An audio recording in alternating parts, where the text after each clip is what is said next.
Am I the a-hole for letting my niece move in and not including her sister anymore? Or letting her in? My niece, Sophie, 18 years old, female, has a complicated relationship with her mom, Trisha, and her half-sister, Megan, 14 years old, female. Trisha was the sort who always demanded that Megan be included in everything Sophie was invited to or did. This meant that every time we invited Sophie over, we had to invite Megan. Every time we took Sophie somewhere, we had to bring along Megan. Every time we gave Sophie a present, we had to give Megan a present.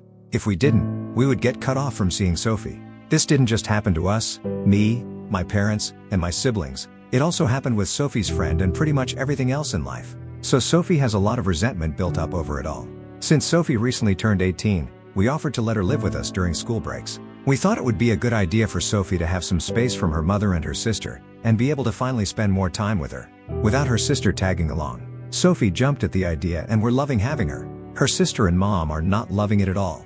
Megan, I think, has bad attachment issues now and really misses Sophie, but Sophie doesn't want to see her often. Megan has also shown up at our place several times, and we have to turn her away because Sophie doesn't want to see her. Trisha has contacted me about it and is very angry at us for turning Megan away. Not just because Sophie doesn't want to see her here, but also because she thinks we could still spend time with her too. Because after all this time, Megan sees us as her family too, and it's hurtful that we keep turning her away. To be honest, though, we don't see her that way.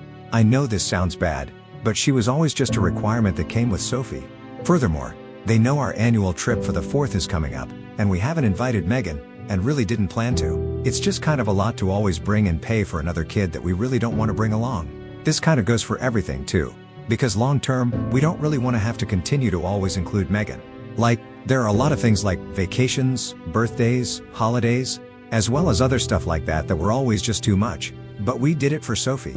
It would be one thing if Sophie wanted to continue to include Megan. Also, Trisha is really mad that we offered to let Sophie stay with us during the last summer before college in the first place. Since she won't get to see her daughter nearly as often before she leaves for school, she thinks it's like we tore her family apart. Sorry if this came out as a mess. I kind of just let everything out.